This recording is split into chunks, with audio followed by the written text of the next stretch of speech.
taisez-vous. Vous les fatiguez, pourquoi? Comme si c'est eux qui vont t'aider. Comme si c'est eux qui vont faire quelque chose. Et c'est comme ça que Jésus, en plus d'avoir compassion de ces aveugles-là, il a eu à leur donner la vue.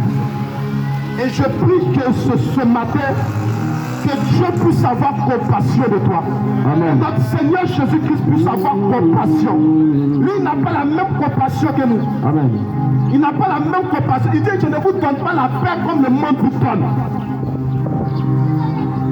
Alléluia. Je ne vous donne pas cette même paix-là.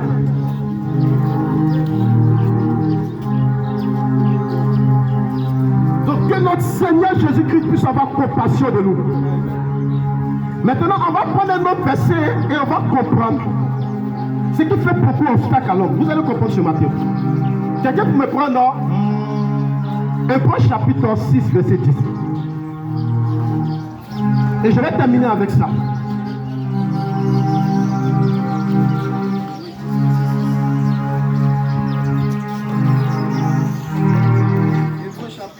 Verset 6. Hébreux chapitre 10, verset 6. Je lis la parole de Dieu. Tu n'as agréé ni holocauste. Non, prends 10, verset 6. Prends 6, verset 10.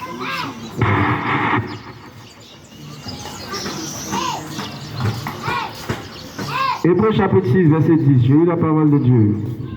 Car Dieu n'est pas injuste pour oublier votre...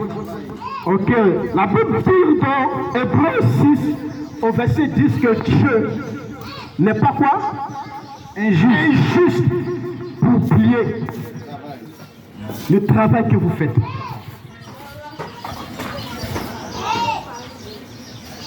Dieu n'est pas injuste.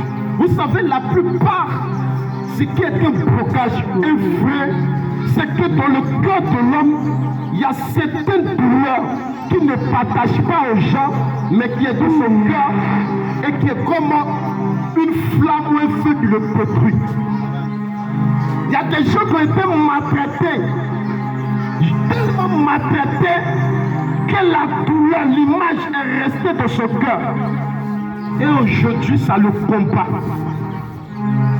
Il y a des gens qui ont tellement été, tellement. Et ils ont vu que les gens étaient ingrats. Et aujourd'hui, ça fermait leur cœur. Et aujourd'hui, l'homme ne peut plus aider. Aujourd'hui, l'homme a des douleurs cachées. Il n'a pas encore expliqué ça à quelqu'un.